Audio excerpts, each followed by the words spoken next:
All right, it is Thanksgiving. A lot of us are either heading to someone's house, usually family or friends, or you're hosting. Regardless, there is etiquette involved. That's right. We're talking etiquette today with Susan McKay from Personal Best. Thanks for being here. I'm very happy to be here. All right. Now, really quick, we just want to know off the bat, as far as dress code goes, because I like to wear something that's comfortable because I know I'm going to eat a lot. Yeah, like warm-up pants or sweatpants. But if you're going to a relative's house, you might want to spiffen it up. Well, this is a formal meal. Not that you have to dress formally, right. but you don't want to come in your ripped up jeans, your baseball cap, your T-shirt that's been around for a long time and wrinkly. You want to respect the host and hostess by wearing something that's appropriate. It doesn't have to be super, super fancy, but it should be a nice pair of pants and top and maybe whatever. Jacket, no tie type of thing. Or exactly. Like that. Okay.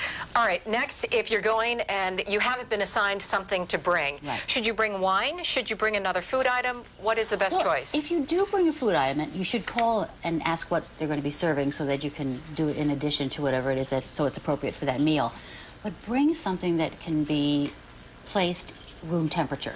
Because so many of the refrigerators are full of food. If you bring something that needs to be in the refrigerator, there's no room for it. It's really embarrassing and it makes the host feel It's funny, if you drive by people's houses, sometimes you see food out on the porch because there's cool. or in the garage or whatever. Is liquor an appropriate one? If you can't figure out anything, you don't want to call and bother them? Well, I think it's a good idea if you're going to have some wine to bring a white wine because that goes well with the turkey, right? Yeah, sure. But it's nice to also call in advance or somehow find out, what if they have a preference for wine or spirits of some kind. Now, speaking of bringing things other than food, some people actually bring an uninvited guest. Like, I've seen fights break out in my family because they didn't know she was coming. And then, so how do you handle that? It's so inappropriate not to call in advance and say, can I bring someone? The thing is that if you do bring someone, that person who's hosting should be welcoming. Because what are you going to do? Say you have to bite the bullet at that point, right? Right. All right, now, everybody has kids. Yes. Do you sit them with the family? Some folks have separate tables. What's most appropriate? Which is great. If there's a lot of kids, it's nice because they can talk to each other and have, similar topics to talk about.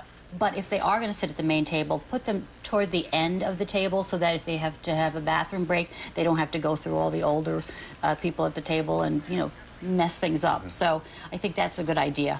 And the separate table, I think a lot of people do that, and it's a good idea, too.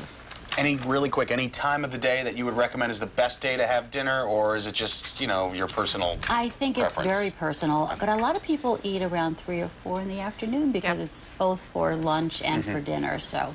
But it's whatever works for you. You have room for that sandwich at 7. Everybody loves that. That's true. Thanks so much, Susan McKay, Personal Best. My pleasure.